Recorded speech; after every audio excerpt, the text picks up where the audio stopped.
नमस्कार दोस्तों, राधे राधे, हरे कृष्णा। मैं तुषार ठाकुर आप लोगों का स्वागत करता हूं अपने चैनल पर। तो आज है चैत्र नवरात्रि। आप लोगों को मेरी तरफ से नवरात्रि की हार्दिक शुभकामनाएं। माता रानी आपके जीवन में सुख दे, समृद्धि दे, यही मेरी कामना है। तो जैसा कि मैंने आपको पहले की वीडियो में बताया ही था कि आपको जो हमारे चैनल पे रोज सुबह शाम 7 बजे दुर्गा सप्तशती के पाठ सुनने को मिलेंगे मेरे द्वारा। तो आज हम सबसे पहले दुर्गा सप्तशती का पहला अध्याय करेंगे। तो चलिए दुर्गा सप्तशती का पहला अध्याय कर लेते हैं।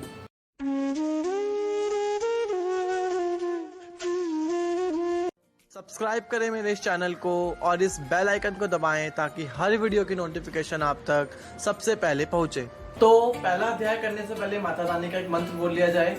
ओम सर्व मंगले मांगले शिवा सर्वदा साधिके शरण्य त्र्यंबके गौरी नारायणी नमोस्तुते। तो अब इसके बाद जो हम अपना पहला अध्याय शुरू करते हैं। तो पहला अध्याय कुछ इस प्रकार है। महर्षि मार्कंडे जी बोले, भगवान सूर्य के पुत्र सवर्ण की उत्पत्ति की कथा को मैं विस्तार से कहता हूँ, आप ध्यान से सुनिए। सूर्य की छाया से उत्पन्न जग जननी महामाया की कृपा से जैसे मनवतर के अधिपति बने वह कथा सुनिए।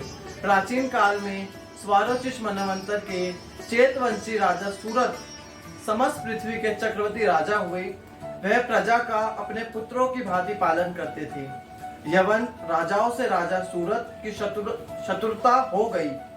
दुष्ट दलन राजा सूरत ने उनका भयंकर युद्ध हुआ और थोड़ी सेना होने से यवन राजाओं ने सूरत को हरा दिया। तदनिरंतर राजा अपने नगर में आराज्य करने लगा। तो भी अन्य शत्रु राजाओं ने राजा सूरत पर चढ़ाई कर दी और नगर में भी दुराचारी मंत्रियों ने राजा का कोष, सन्ने तथा समस्त वस्तुएं छीन ली। तब राजा सूरत हार कर अकेला ही घोड़े पर सवार होकर शिकार खेलने के बहाने घोर जंगल में चला गया। महाश्री मेधा का सुंदर आश्रम देखा जो अहिंसक सिंह आदि पशुओं तथा शिक्षों और मुनियों से शोभित था। वह बैठे हुए महाश्री मेधा को राजा सूरत ने नमस्कार किया और मुनि से उचित सत्कार पाकर उसी आश्रम में कहा। कुछ काल के बाद फिर वह अपने राजा तथा प्रजा की चिंता से विचारने लगा कि जिस राज्य को मेरे पूर्वजों ने भली भांति चलाया है और प्रजा का पालन किया है, वह आज मुझसे चला गया। वह दृष्टि मंत्री राज्य के पालन धर्म नीति के अनुसार रह गए और मेरे मुख्य हाथी भी दुश्मनों के वश में हो जाने से क्या क्या कष्ट भोगता होगा। जो आज्ञाकारी नौकर नित्य प्रसन्नता से धन और भोजन प्राप्त करते थे, अब उन दुष्ट राजाओं ने आशय से रहकर कष्ट पाते होंगे। मंत्री राजा के धन को कुमार्ग में व्यर्थ ही अपत्य करने होके जो धन मेरे पूर्वजों ने बड़े कष्ट से संग्रह किया था, सो नष्ट हो गया। इस प्रकार वह राजा के राज्य को भी सभी बातों की चिंता करने लगा। कुछ समय पश्चात एक दिन आश्रम के समीप एक वैश्य को आते देख तो राजा ने उससे पूछा कि अरे भाई, तुम कौन हो और यहाँ क्यों आए हो? तुम्हारा मालिन मुख शोक युक्त क्यों दिखाई देता है? इस प्रकार राजा सूरत की बातों को सुनकर उस समाधि नाम के वैश्य ने राजा सूरत से कहा कि हे राजन, मैं समाधि नाम का एक वैश्य हूँ। मेरा जन्म धनवान कुल में हुआ था, परंतु मेरी दुष्ट स्त्री पुत्र आदि ने मुझसे धन के लोभ से घर से निकाल दिया, मेरा धन छीन लिया और मैं धन स्त्री पुत्र से रहित हूँ। अब मैं अकेला दुखी होकर इस वन में आया हूँ। मुझे अपनी स्त्रियों बंधुओं का कुछ पता नहीं। मैं यहाँ रहने के कारण अपनी स्त्री पुत्र तथा स्वजनों की परिस्थिति को नहीं जानता कि वह इस समय अपने स्थान पर सुखी या दुखी है। मैं ये भी नहीं जानता कि मेरे पुत्र सदाचारी हैं या व्यभिचारी हैं। राजा बोला कि जिन स्त्री पुत्र आदि ने तेरे धन संपत्ति को छीन लिया है, फिर उन्हीं के स्नेह से में तेरा मन क्यों जाता है? वैश्य बोला, आपने मेरे विषय में जो बात कही वे वास्तव में सत्य है, परंतु मैं क्या करूं? मेरे चित्त में कठोरता उत्पन्न नहीं होती। जिन पुत्रादि ने धन के लोभ में आकर मुझे घर से निकाल दिया, मेरे चित्र फिर भी उनमें आसक्त होता है। मैं क्या करूं? इन स्वजनों के निर्मोही होने पर भी मेरे मन में उनके प्रति प्रेम है। मार्कंडेय ऋषि बोले, हे दुर्श्रेष्ठ, तत्पश्चात राजा सूरत और समाधि वैश्य दोनों मिलकर मेघा मुनि के समीप गए और प्रणाम करके बैठकर मेघा ऋषि से कथा प्रसंग करने लगे। राजा बोले, हे भगवान, मैं आपसे एक बात पूछना चाहता हूँ, आप कृपा करके मुझे बतलाइए। मेरा मन वश में नहीं है, इससे मुझे दुख है। गए हुए राज्य तथा अन्य सभी पुत्र बांधवों की ममता मुझे अभी तक बनी हुई है। हे मुनि श्रेष्ठ, ये जानते हुए भी मेरा स्नेह उससे अज्ञानियों की भांति विशेष बढ़ता जाता है और इस समाधि वेश्वे को इसके स्त्री पुत्र आदि ने त्याग दिया है तथा इस घर से बाहर निकाल दिया है। यह भी उनमें अत्यंत आसक्त रहता है। इस तरह हम दोनों बहुत दुखी हैं। हे महाभाग, उनके दोषों को जानते हुए भी हम दोनों का हृदय उनके प्रति आसक्त रहता है। इतना ज्ञान होते हुए भी ऐसी ममता क्यों है? हम दोनों को अज्ञानियों की भांति मूर्खता क्यों उत्पन्न हो रही है? महर्षि मेधा ने कहा, समस्त जंतुओं को जानने योग्य ज्ञान होता है। हे महाभाग, सभी प्राणी पृथक पृथक होते हैं। कोई दिन में नहीं देखते, कोई रात में नहीं देखते और कोई दिन रात में समान दृष्टि से देखते हैं। पुरुष ज्ञान युक्त हैं, यह सत्य है, इसमें संदेह नहीं। केवल उसमें ही नहीं, सभी पशुओं, पक्षी, मृगादि में भी मनुष्य की भांति ज्ञान होता है। यह स्थूल ज्ञान होता है।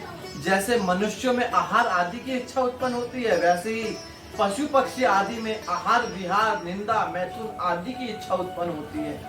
ज्ञान होने पर भी पक्षियों की भांति, भूखे होने पर भी ममतावश अपने बच्चों को चोंच में स्नेह से चुग कर दाना खिलाने वाला एक पक्षी ही होता है।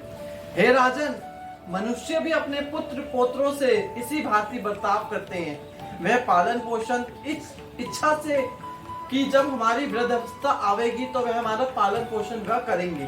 क्या यह तुम नहीं देखते हो कि पुत्र आदि उनका पालन पोषण ना भी करें तो भी वृद्ध लोग विश्व की स्थिति को रखने वाली महामाया के प्रभाव से वह मोह के गड़े में डाल दिए जाते हैं। इसमें कोई आश्चर्य नहीं है, क्योंकि यह भगवान विष्णु की योग निद्रा है जिससे संसार मोहित हो जाता है। यही भगवान की महामाया है। वह भगवती देवी बड़े ज्ञानियों के चित्त को जबरदस्ती खींचकर मोह में डाल देती है। इस देवी ने चराचर विश्व को उत्पन्न किया है और यही देवी प्रसन्न होकर भी भक्तों को वरदान देती है जिसमें मुक्ति मिलती है। वही मुक्ति को परम हेतु और सनातनी ब्रह्म ज्ञान स्वरूपा विद्या है। राजा बोला, हे भगवान, आप जिसे महामाया कहते हैं वह कौन सी देवी है? वह देवी कैसे उत्पन्न हुई और उसका क्या कार्य है? उनका क्या स्वभाव है? उनका क्या स्वरूप है? उनकी उत्पत्ति कैसे हुई? इन सब विषयों में मुझे विस्तार पूर्वक कहिए। सो आप ध्यान पूर्वक सुनिए। ऋषि ने कहा, वह देवी नित्य है और सब चराचर में व्याप्त है, तथापि उसकी उत्पत्ति उन अनेक भांतियों से है और उसे कथा को तुम मुझसे सुनो।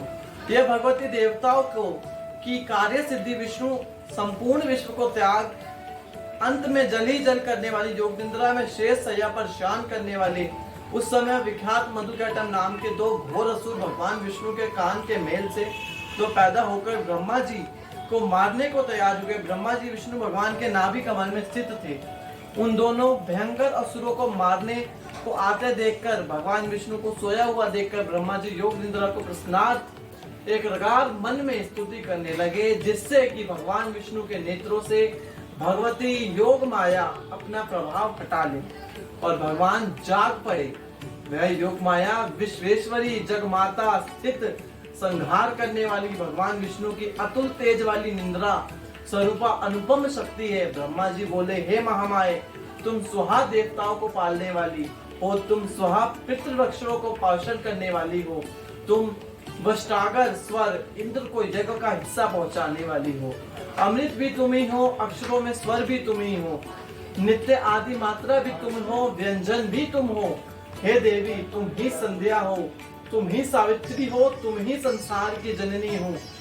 आप ही समस्त चराचर के तीनों गुणी सत्व राजा तम को उत्पन्न करने वाली प्रकृति हो, आप ही कालरात्रि हो, आप ही प्रलय स्वरूप महारात्रि हो, आप ही दारुण मोहरात्रि हो, आप ही खड़क शूल घोर गदा चक्र शंख धनुष बाण भुषुंडी परधि आदि अस्त्र शस्त्रों को धारण करने वाली हो। हे देवी, आपको मेरा बारंबार नमस्कार है। आप ही शोभाता हो तथा आप ही संसार में अति सुंदर हो। अपरों में श्रेष्ठ आप ही परमेश्वरी हो, जो इस विश्व की रचना पालन और संहार करते हैं। उन भगवान विष्णु को आपने अपनी निंद्रा वश कर लिया है। फिर भला बताइए, और कौन आपकी प्रार्थना करने में समर्थ ना हो, जबकि आपके भगवान विष्णु शंकर तथा मुझसे यह शरीर ग्रहण कर लिया है। आप तो अपने प्रभाव से स्वयं प्रशंसित हो। मधु और केतम के नामक इन महादुष्टों को आप मोह लीजिए और विश्वपति भगवान अच्युत को जगाइए। इन दोनों महाअसुरों को संहार करने के लिए भगवान को बुद्धि दीजिए। ऋषि बोले, इस प्रकार जब ब्रह्मा जी ने मधु और कैटम असुरों के संहार के लिए तथा भगवान विष्णु को जागने के लिए तामसी देवी की प्रार्थना की, तो उसी समय भगवान विष्णु के नयन, मुख, नाक, भुजा, हृदय और वृषस्थल से निकलकर अव्यक्त योग माया उपस्थित हुई और योग निद्रा से भगवान जग गए। तदनंतर भगवान विष्णु ने उन पराक्रमी वीरव्यान मधुकेटम असुरों को देखा। ब्रह्मा जी की खाने के लिए जिनकी आंखें लाल हो रही थी, तब भगवान विष्णु ने शेष शैया से उठ उन असुरों से 5000 वर्ष तक बाहुयुद्ध किया। अति बलशाली महाउत्पन्न दोनों असुरों को मोह माया ने मोहित कर लिया। अतः दृष्टों से भगवान से कहा, आप हमसे वरदान मांगो। भगवान ने कहा, यदि तुम मुझे पर प्रसन्न हो तो मेरे हाथ से तुम्हारी मृत्यु हो। मैं तो केवल यही वर चाहता हूँ। ऋषि ने कहा, इस भांति जब भगवान ने उनसे यह वरदान लिया तो भगवान से कहने लगे कि हम सर्वत्र जल ही जल दिखाई देता है, इसलिए हे भगवान, हमारा वध उस स्थान पर कीजिए जहाँ पृथ्वी पर पानी ना हो। मेघा ऋषि ने कहा, तब भगवान विष्णु ने शंख चक्र गदा धारण किए और उन तथास्तु कह दोनों शंख चक्र गदा धारण किए और उनसे तथा स्तु कह दोनों के सिर अपने जांघों पर रखकर चक्र से काट दिए। इस प्रकार ये महामाया देवी श्री ब्रह्मा जी की प्रार्थना करने पर स्वयं उत्पन्न हुई। हे राजन, अब इसके प्रभाव को बताता हूँ, आप ध्यान से सुनिए। तो ये था दुर्गा सप्तशती का पहला अध्याय जो मैंने आपको सुनाया। आशा करूंगा कि आपको काफी पसंद आया होगा। पसंद आया हो तो वीडियो को लाइक कर देना, चैनल पे नहीं हो चैनल को सब्सक्राइब कर दिएगा। हर बार की तरह अपने अच्छे सुझाव मुझे देते रहिएगा। आज के लिए इतना ही, फिर मिलते हैं अगली वीडियो में। जब तक के लिए हरे कृष्णा, धन्यवाद।